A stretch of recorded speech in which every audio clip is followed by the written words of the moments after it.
Hey guys, welcome back. What? So, I went to go see Predator Badlands What?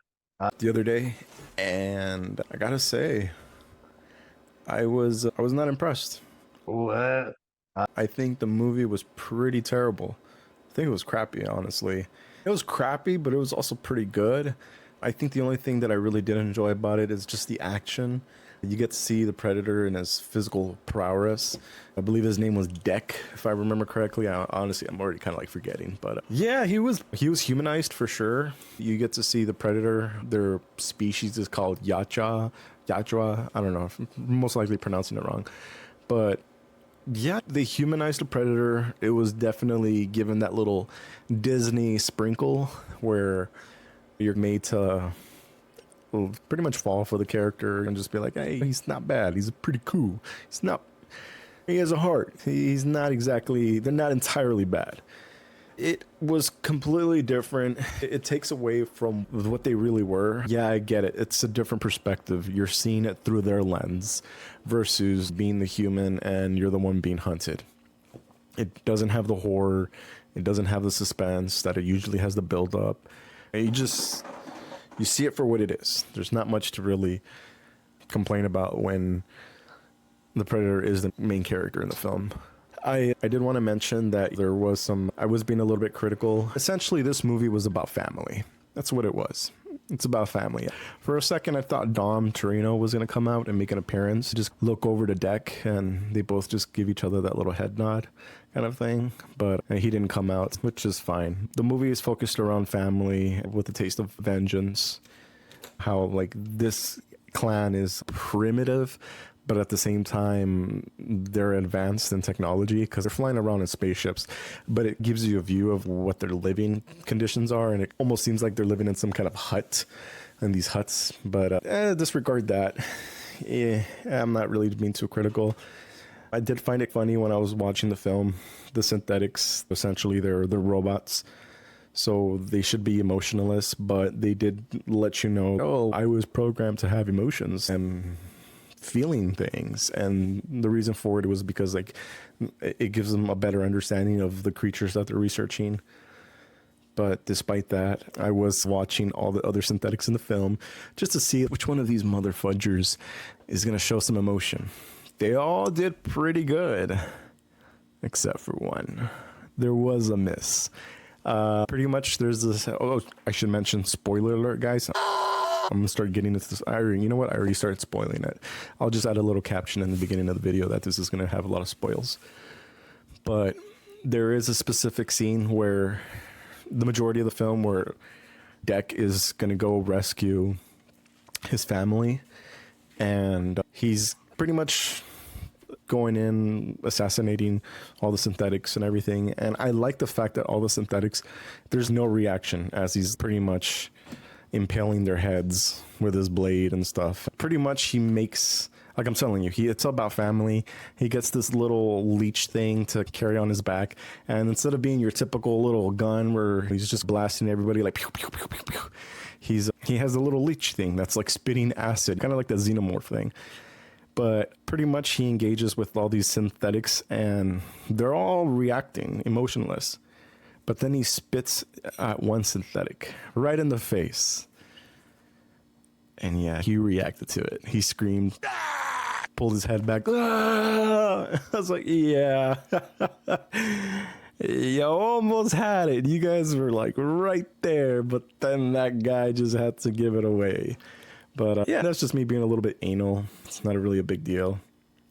There was this little creature in there that looked like it had a, it was like a monkey, but it had the head of a boxer dog. You guys know which dogs those are? The box with the boxers when they got that little tough face. But I thought the little character was cute. You kind of already tell what the heck that is and what it correlates to later on into the movie. But I thought that was pretty funny. And I thought one thing too that was pretty cool was that they had pretty much created their own language for the Yautja. I believe the guy that actually, the linguistics writer that was the one that pretty much formulated that language. Is the same guy that did the language for the Avatar movie. I could be wrong. I don't remember his name. I just remember reading that somewhere because I was curious. I was like, hey, is this already a pre-existing language or they just used it in the film? But that's pretty cool. You do also get to see the physical prowess of the Predator too, but the enemy choice was weird. There's this buffalo in there that looks straight out of Avatar. There's a starfish in there that's like climbing trees. I thought that was it was cool for a moment, but I'm just like, dude, that's a freaking starfish. I don't know.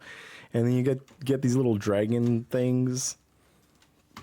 They didn't really make much of an appearance, but I was hoping we'd get a little more of that. It did move quickly. There was a lot of action, but not enough. And a lot of talking. There's a lot of talking, a lot of unnecessary dialogue. But again, they're building it up so that you can like the character. So you're not like, oh, he was just a hunter, an angry hunter, pissed off all the time kind of thing. But it's very different because it's when you see all the other Predator films, you get that horror, dude. You get it really has that great suspense, but this film, it just completely takes it away. Not that was the role. I was hoping that there would be some kind of Predator that would be in substitute to what the Yautja really normally does. We didn't get that either, because even when they reveal the big boss in the film, the fight scene moved pretty quickly, and not just that, but that was the last fight scene that you see with him, because the whole time you were running around with its baby. So it's like when the Callisk was about to rip up, that's what the creature's called, the big boss, was about to rip up Deck.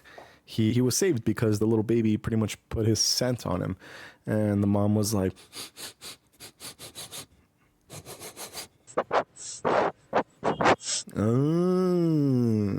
and his ass was saved. But yeah, I don't know, man. I wasn't really too hot about it. I really did enjoy the fight scenes, but I was hoping there was a little bit more fighting. And the way they did it with the Callisk, I was like, come on, man. There's no big boss in the film. The big boss ends up being the synthetic that's leading the other group of synthetics, not the one that Deck is carrying around. But overall, you guys, I think the movie tanked it.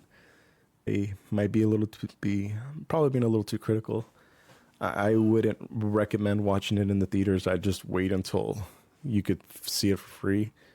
Just find it free. I wouldn't even rent the movie out, or I would only buy it if I found it for $1. But other than that, guys, I think this film could have been a lot better. But that's pretty much it. I think that's all I really wanted to say. Go watch it if you guys want, but don't expect to be amazed. It's pretty mediocre. But I think that might conclude, in my opinion, for the film. And yeah, thanks for stopping by, and I'll see you guys next time.